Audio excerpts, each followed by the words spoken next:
Well, hello everyone. Here we are again, doing some work on our coil today. And we've reached the point where we have most of our height done, and we're at the point where we need to think a lot about our surface. And so what we're going to talk about right now is dealing with our surface smoothing and shaping and perfecting. And to do that, we're going to do a combination of things. We're going to do some paddling, some blending down with things like spoons or stones. So we're going to go through several steps just to make your form look as complete and symmetrical as possible. And we do this before we do any of our surface design. So the first thing that you'll do is you're going to just take a look at your form. It's a good idea if you take a look at the form with something behind it, like a solid color or wall, so that as you rotate the form, either on your fake banding wheel that we did with the elevated peanut can, or what I'm doing tonight is just taking a little plastic bag and I have my form on top of it. And as I'm rotating this, I want to see, hey, where are the discrepancies in symmetry? And what I mean by that is, for example, if you look at the side of the form here, you can see there's this little part that comes out. This part's a little pointed. And then when I look at this side, the shape is slightly different. So what we want to do first is do a little bit of shaping. We want to perfect that. Now, after you do your first visual rotation, of course, look for obvious big problems like, hey, you have a gap in your coil, or hey, there's an area I really need to smooth with my finger before I do any touch-ups with the actual shape of my form. But let's say that you've gone ahead and done that. Then we would come in with something that's wooden. I like to use either like the back of an old wooden ruler that has the metal strip removed. You can also use a wooden spoon or a bamboo spoon, even like basting brushes, because they have a wooden handle. Anything that you can come in and just kind of start shaping and moving this to get rid of the asymmetrical little points that are sticking out. And if you kind of lower yourself in one spot and rotate it kind of slowly, you can see kind of where you need to shape it and where you need to tap it. And we've done some of this already when we did our animal forms. If you think back to our animal sculptures, that egg shape that we made, we're going to be doing the same thing. I do want to caution you guys that you don't want to tap these or beat these so hard that you completely distort the shape. You also don't want to crush your form. And by that, what I mean is I don't want to come in and make my coil seams crack. Hopefully you've done a really phenomenal job of getting rid of those seams. But the reality is a lot of people will find as they start paddling to do gentle shaping, if they're pretty aggressive, they will reopen the division line between your coils. And as you can see, as I'm rotating this, it's changing the shape of that a little bit. And so I would do that on each section of my form. Now, when I do that, you're going to notice that you get these little marks here, these little tap marks that we will then have to come in and do smoothing. So we will have to work on that. Now, obviously, I'm going to actually, I think, stand back here to do this so you guys can see a little bit better, because I tend to work on the right because I'm right-handed. So I want to show you how to do the top section.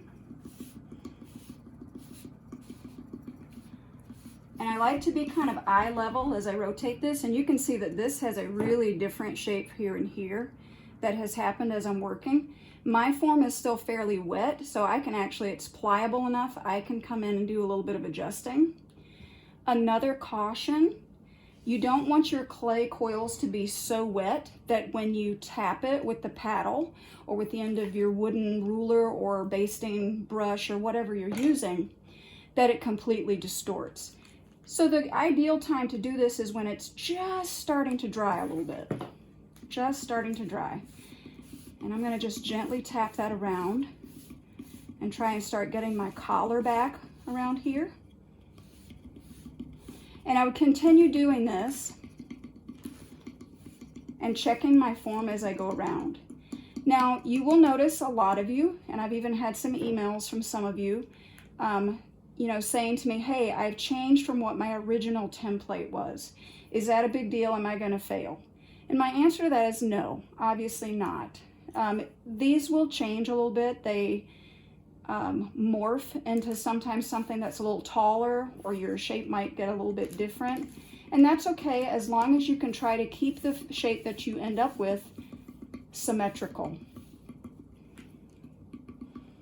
Now maybe when you go to college and you're just taking a coiling class, maybe they would make it completely part of your grade.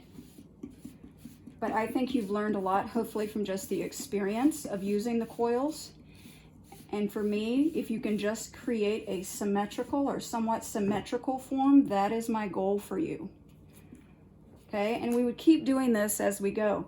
And then after you tap it, whenever you're doing this paddling, you're of course roughing up your surface. So you're then going to need to come in and do some smoothing steps. So one way that you could do it would be with our rubber spatula. Okay, and as you're doing this, you can kind of pull it down and it's going to start to give it a little glossy effect. If your clay is too wet, in other words, if I start pulling like this and I get a lot of clay off on the spatula, that is a sign that I need to let my clay firm up just a little bit. Okay, you don't want to remove clay, you're just wanting to gloss over and smooth the surface. So in addition to using something like the paddle, you could come in and use one of my favorites, which is just a plain old spoon. Okay, I used to have an entire class set of spoons in the studio that we used for burnishing and smoothing. And pulling this guy down gives it a really beautiful, clean surface. And then of course, as you're blending, you will then come back in and clean up any areas that weren't completely smooth with that with your finger. Think of this as kind of the equivalent to our metal scraper or metal ribs that we use in class. It gives a really clean, beautiful surface. I'm a big fan of it. Now, traditional potters obviously might not have used spoons like these to do their blending, but things they did use, they would very frequently use river stones. Maria Martinez, for example, I think in her video you guys heard a little bit about that, but taking things like just stones, this is the end of a shell that's smooth, you could use something like this to do your smoothing. I used to have a piece of hematite that I used for blending, which has vanished. But even like a metal or glass bead that's really glossy and shiny could work. But everybody pretty much has a spoon at home, and these work great. And again, you would rotate as you're doing your blending and then clean up with your finger as you go. Okay, as your form dries, this changes from being called smoothing to another ceramic term that we call burnishing.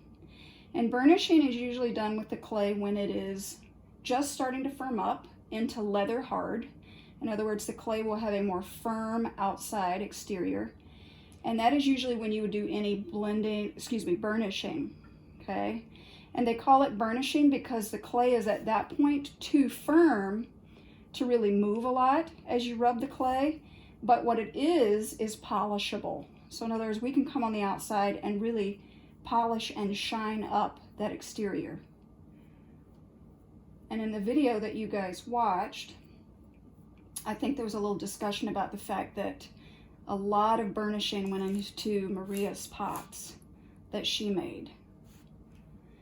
So we've talked about how you can paddle, we've talked about smoothing, and we've talked about trying to get symmetry, and we've even talked about the difference in smoothing and the difference in burnishing. And so you would be applying all of those things to your form. The other thing you want to think about is leveling the top. So regardless of what you do with the rim, you want it to be level.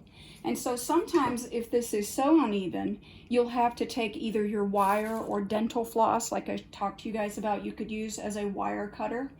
Don't come in with a knife or something like this and try to trim it. That will distort the rim. But if you come in with a wire, you can trim off some of the top. So I'll show you how to do that. Just to level this out, it's a good idea to gently tap it first.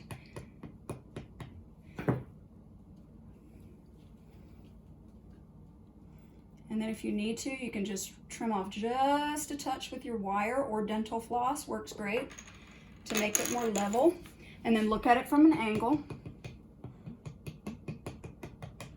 and give them a tap.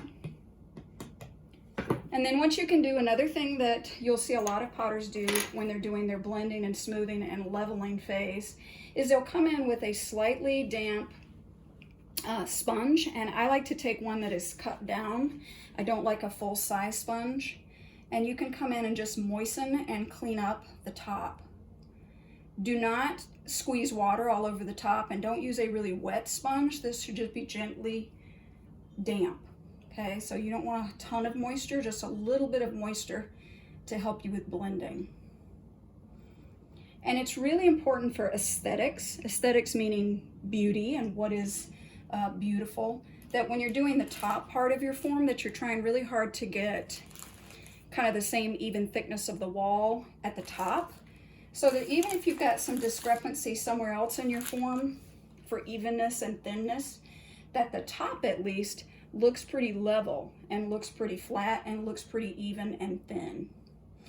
And so that is kind of the gist of what I want you guys working on today, kind of perfecting these forms, getting them level, working on making things symmetrical. We have not talked about adding the design. We will be doing that next.